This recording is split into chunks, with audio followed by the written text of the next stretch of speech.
दूर किसी जंगल में टुनटुनी चिड़िया अपनी नानों के साथ रहा करती थी। क्योंकि जंगल में हुए हादसे के कारण टुनटुनी चिड़िया के माता पिता की देहांत हो गई थी, तो इसीलिए तब से टुनटुनी चिड़िया अपनी नानों के पास ही रहा करती थी। उसकी नानो नीलो चिड़िया बहुत बूढ़ी हो गई थी और वो बेचारी बहुत गरीब चिड़िया भी थी। उनके पास एक अपना अच्छा सा घर भी नहीं था और जो भी एक टूटी फूटी झोपड़ी थी वो जंगल में आए आंधी तूफान और बारिश के कारण टूट जाती है। फिर बारिश रुकने के बाद बहुत कठिनाइयों से बूढ़ी नीलो चिड़िया अपने लिए घोंसले बनाना शुरू करती है। टुनटुनी बिटिया मुझे घोंसले बनाने में तो बहुत समय लग जाएगा, लगभग 2 दिन। तब तक तुम बबली मौसी के यहाँ चली जाओ, मैं अपना गुजारा कर लूंगी कैसे भी। फिर नीलो चिड़िया एक पेड़ पर बैठकर घोंसला बनाने लगती है। नीलो चिड़िया बहुत बूढ़ी थी, इसलिए घोंसला बनाना भी उसके लिए कोई आसान काम न था। मैं हूँ कौवा कौवा काले रंग का कौवा, काय काय करता जाऊं, सबको मैं उल्लू बनाऊं। कालू कौवा मेरा नाम, सबको परेशान करना मेरा काम। कौवा हूँ मैं कौवा, कौवा हूँ मैं कौवा, काले रंग का कौवा। अरे वाह, वो सामने बूढ़ी नीलो चिड़िया बैठी हुई है। अब तो मुझे उसे तंग करने का बहुत मजा आएगा। फिर कालू कौवा बूढ़ी नीलो चिड़िया के पास जाता है और उसका उतना मेहनत से बनाया हुआ घोंसला उठाकर नीचे फेंक देता है। लो बन गया तेरा घोंसला बूढ़ी चिड़िया। अरे कौन हो दुष्ट पक्षी, तुम्हें इतनी भी समझ नहीं है कि एक बूढ़ी चिड़िया इतनी मेहनत से घोंसला बना रही है तो मैं उसका घोंसला कैसे तोड़ दूं। मैं बताऊंगी तुम्हारे माता पिता को, बहुत दुष्ट हो तुम। अरे चल बूढ़ी चिड़िया, मेरे माता पिता तो कब के भगवान के पास चले गए और अब तू भी चली जा। मर जा बुढ़िया, तू भी मर जा, और कितना जिएगी तू। फिर कालू कौवा बूढ़ी नीलो चिड़िया का सारा ही भोजन चुरा कर ले जाता है। जा कौवे, तेरा सत्यानाश हो, टूटे तेरी टांग टूटे, तेरे पंख टूट जाए, बूढ़े पक्षियों को भी तू नहीं छोड़ता कौवे, दुष्ट है तू। ऐसे बूढ़ी नीलो चिड़िया बैठकर रो ही रही थी कि तभी वहाँ पर हरियाली तोती आती है। हरियाली बहू, अभी कोई जवान हट्टा कट्टा कौवा आया और उसने मेरा घोंसला भी तोड़ दिया और मेरा सारा भोजन भी चोरी करके ले गया। हाँ अम्मा जी, इस जंगल में तो एक ही ऐसा पक्षी है जिसका नाम कालू कौवा है, बहुत दुष्ट है वो। हरियाली बहू, मुझे जरा उसके माता पिता के पास ले चलो, मैं उनसे शिकायत करूंगी। अम्मा जी, वो कालू कौवा बहुत दुष्ट है और वो अकेला ही रहता है, बहुत जालिम है वो। अगले ही महीने उसने अपनी पत्नी को मार कर जान से ही मार दिया था और उसके माता पिता तो कब का चल बसे हैं। बहुत जालिम कौवा है वो, कभी नहीं सुधरने वाला वो। फिर बूढ़ी नीलो चिड़िया क्या कर, दुखी होकर वहाँ से रोती हुई चली जाती है और इधर कालू कौवा मजे से खा पी कर अपने घर में सोया हुआ था।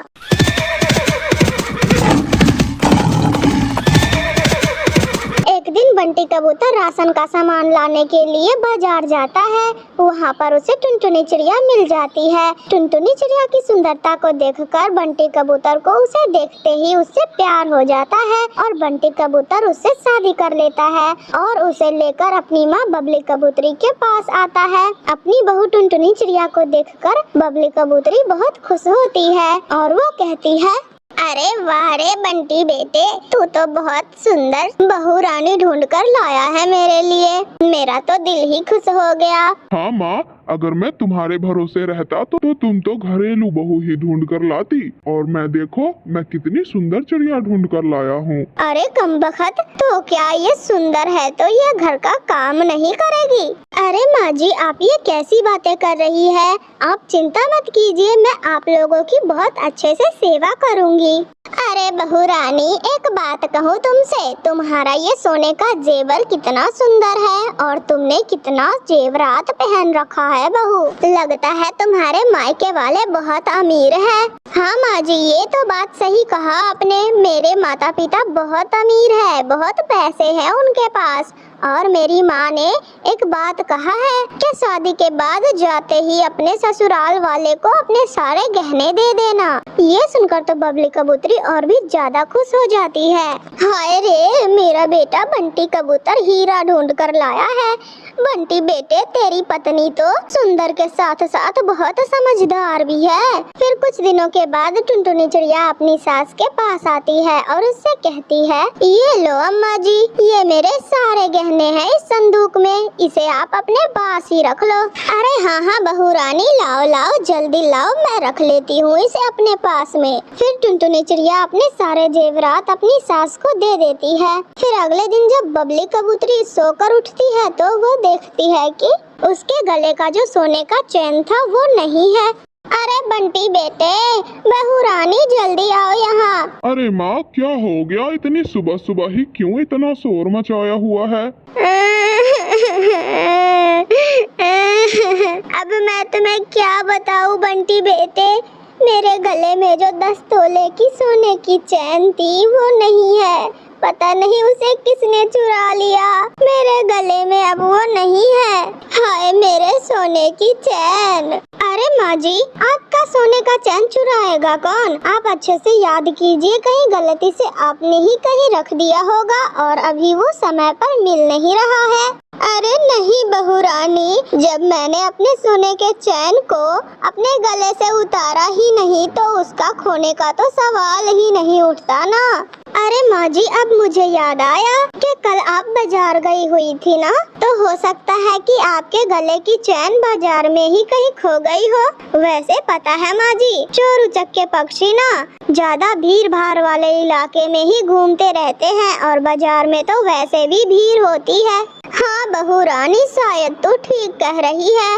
मैं तो ये भूल ही गई थी कि कल मैं बाजार भी गई हुई थी। हो सकता है मेरी चैन वहीं खो गई हो और मैं सुबह से ही ये सोच सोच कर परेशान हो रही हूँ कि घर से वो सोने की चैन गई तो गई कहाँ। तभी बंटी कबूतर अपनी माँ से कहता है, माँ, मैं तुम्हें कब से देख रहा हूँ, अब तुम भुलक्कड़ होते जा रही हो। माँ, तुम एक काम करो, घर की तिजोरी की चाबी ना टुनटुनी के हाथ में दे दो।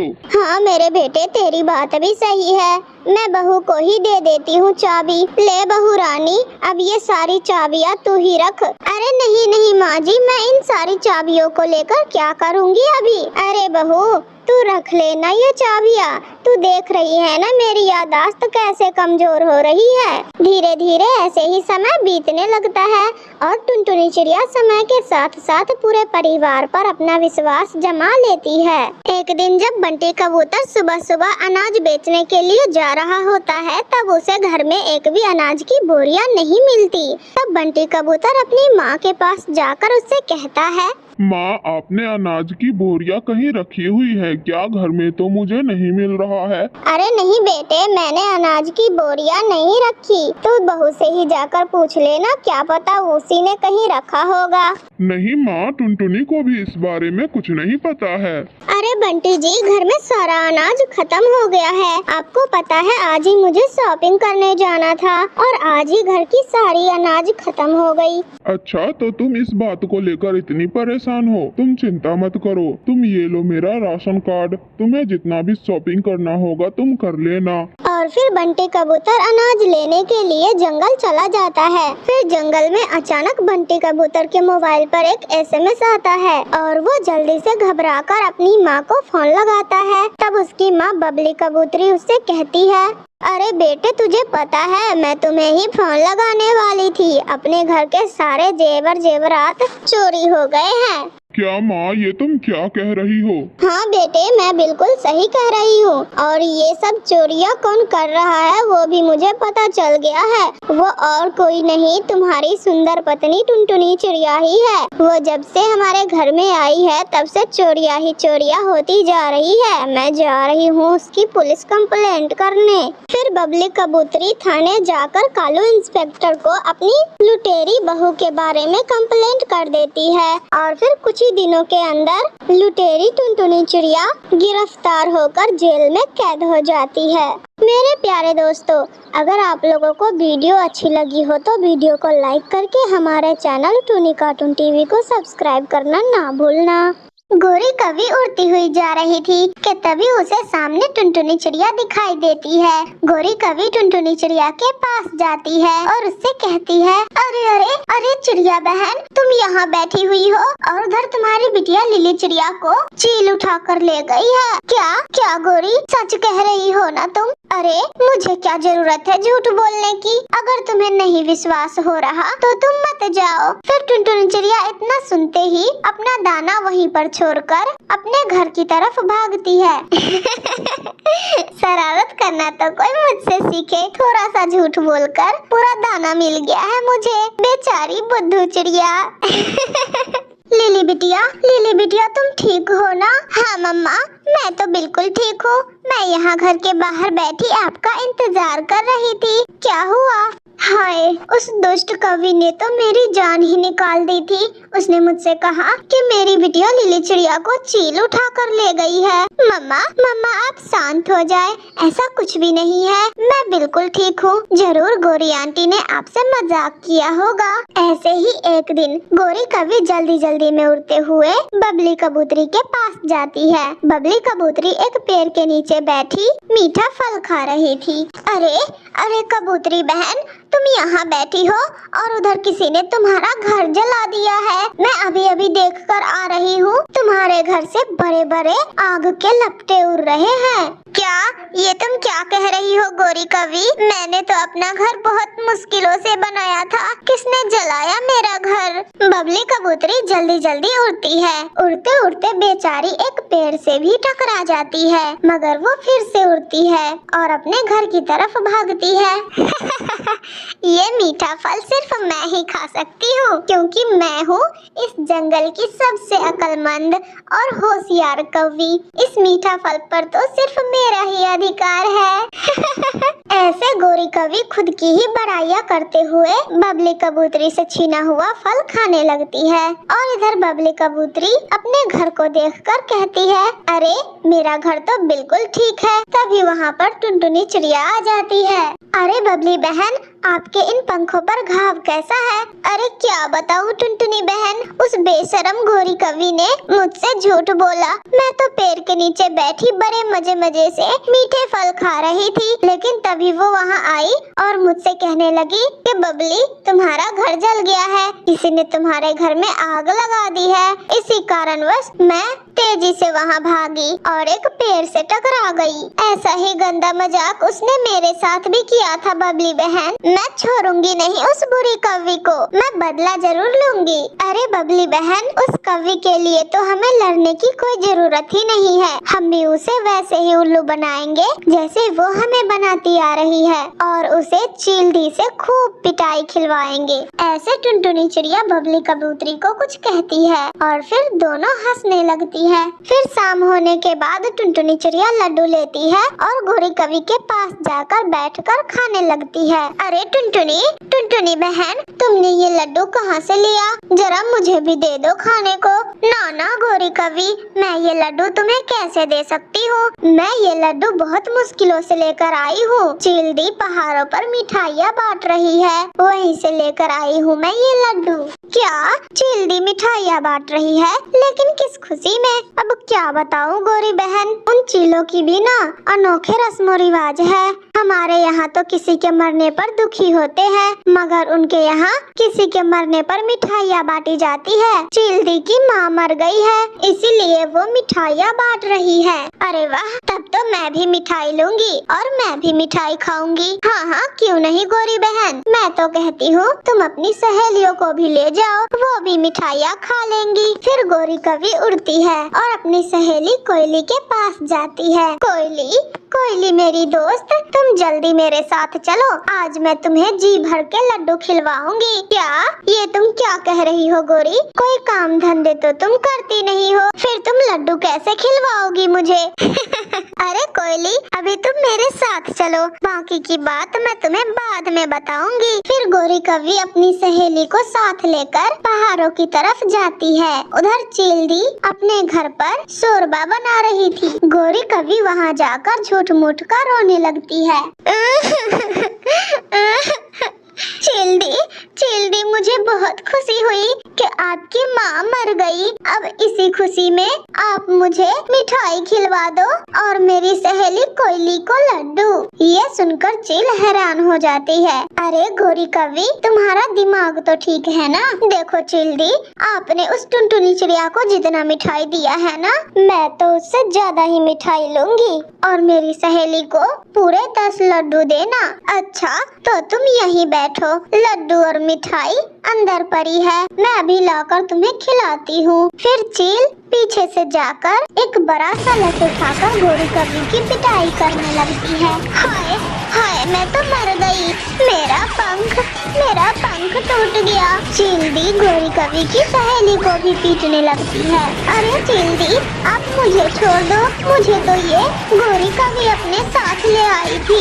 ऐसे चिल्दी दोनों की खूब पिटाई करती है। दुष्ट कवि, किसी ने तुमसे जरूर मजाक किया है, मेरी माँ अच्छी भली है। फिर बड़ी मुश्किलों से गोरी कवि अपना जान छुड़ाकर वहाँ से भागती है। रास्ते में उसे टुनटुनी चिड़िया और बबली कबूतरी मिलती है। अरे गोरी कवि, कैसी लगी चील की मिठाई खाकर? बहुत अच्छी लगी, बहुत स्वादिष्ट थी मिठाई। फिर गोरी कवि वहाँ से चली जाती है। अब ये गोरी कवि दोबारा फिर किसी से मजाक न करेगी, बड़ा चालाक समझती थी ना खुद को। फिर टुनटुनी चिड़िया भी अपने घर को चली जाती है। मेरे प्यारे दोस्तों, अगर आप लोगों को हमारी ये कहानी अच्छी लगी हो तो वीडियो को लाइक करके हमारे चैनल टूनी कार्टून टीवी को सब्सक्राइब करना ना भूलना दोस्तों। छोटे से गांव के एक जंगल में बबली कबूतरी अपने बेटे बंटी कबूतर के साथ रहा करती थी। वो बहुत गरीबी में अभी अपना गुजारा कर रही थी, मगर बबली कबूतरी अपने बेटे से इतना प्यार करती थी कि इतने गरीबी में होने के बावजूद भी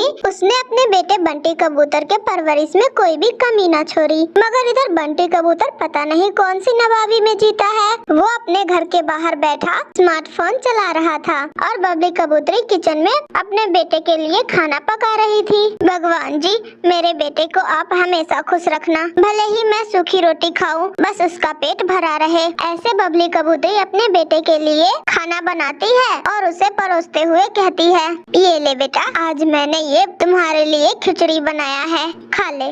माँ, ये क्या है रोज रोज खिचड़ी? मेरे सारे दोस्त रोज रोज बिरयानी खाते हैं और मैं ये रोज रोज भूसे जैसे चीजें।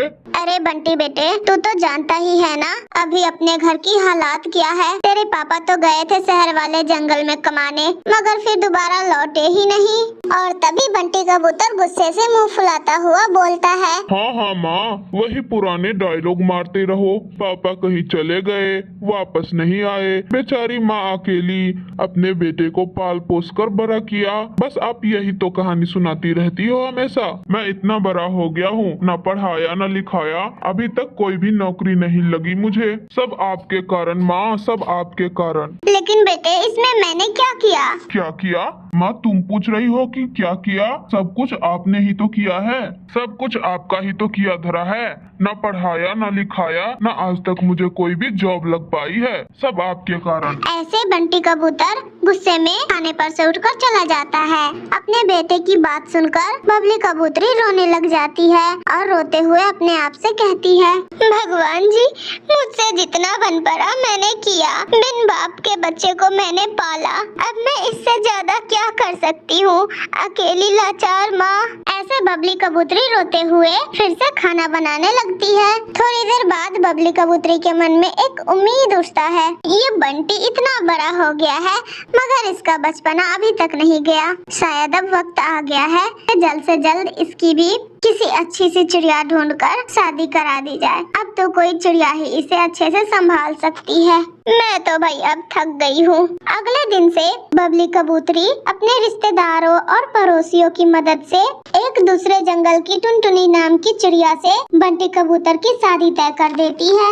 टुनटुनी चिड़िया पढ़ी लिखी और शांत किस्म की बहुत ही सुंदर चिड़िया थी। टुनटुनी चिड़िया भी गरीब घर से ही थी। अब बहुत जल्द ही बिना शोर शराबा किए टुनटुनी चिड़िया और बंटी कबूतर की शादी हो जाती है। इधर बबली कबूतरी अपने आप से कहती है, हे भगवान, अब इस घर में एक नई शुरुआत हो, सब अच्छे से कर देना भगवान जी। शादी के बाद टुनटुनी चिड़िया अपने घर में प्रवेश करती है। कुछ दिनों तक तो सब ठीक चलता है। टुनटुनी चिड़िया भी अपनी सास बबली कबूतरी से ठीक से व्यवहार करती है और इधर बंटी कबूतर भी शांत रहता है। ये देखकर बबली कबूतरी खुश होते हुए कहती है, हे भगवान, तेरा लाख लाख शुक्र है, तूने मेरी सुन ली और मुझे एक समझदार बहू दे दी। फिर बबली कबूतरी अपनी बहू टुनटुनी चिड़िया से कहती है, देखो बहू, अब ये घर जितना मेरा है उतना तुम्हारा भी है। कुछ चाहिए हो तो मुझसे कह देना, ठीक है? जी माँ जी, आपने मुझे इतना अपनापन दिया, बस आप अपना ध्यान रखिए। लेकिन ये शांति ज्यादा दिन तक नहीं टिकती। धीरे धीरे टुनटुनी चिड़िया भी अपने पति बंटी कबूतर के जैसा होने लगती है। एक दिन बंटी कबूतर अपनी माँ बबली कबूतरी से कहती है, माँ, जल्दी से चाय लाओ। बेटे, मेरे सर में बहुत दर्द है। बहू, जरा चाय बनाकर दे दो ना बंटी को। इस पर टुनटुनी चिड़िया भड़कते हुए कहती है, अरे क्या अब इस घर में बहू को भी चाय बनानी पड़ेगी? सारा काम मैं ही करूँ क्या? माँ जी, आप देख रही है ना कि मैं इधर कुछ काम कर रही हूँ। माँ, तुम्हारे तो नखरे भरने लगे हैं। घर में बहू क्या आ गई? तुम तो काम चोरी करने लगी। तुम्हें क्या लगा कि अब घर का सारा काम बहू करेगी और मैं बैठकर सिर्फ आराम करूंगी? तो अब तुम पुराने जमाने की सास की तरह टुनटुनी पर अपना हक भी जताना चाहती हो? नहीं मेरे बेटे, मैं ऐसा क्यों करूंगी? और ऐसा मैंने कब कहा? रहने दीजिए माँ जी, सच्चाई तो आपके मुंह पर आ ही जाता है। शादी के टाइम तो आप बड़ी बड़ी बातें किया करती थी, ये घर जितना मेरा है उतना तुम्हारा भी है। अब मैं इस घर में जैसे चाहे रह सकती हूँ। मगर सच तो ये है माँ जी कि आप मुझे इस घर का हिस्सा मानती ही नहीं हो। ऐसे बेटे और बहू मिलकर अपनी बूढ़ी माँ को खूब खरी खोटी सुनाते हैं। बेचारी बबली कबूतरी क्या करती, मजबूरन अपने बेटे और बहू के लिए वो ही चाय बनाने लगती है।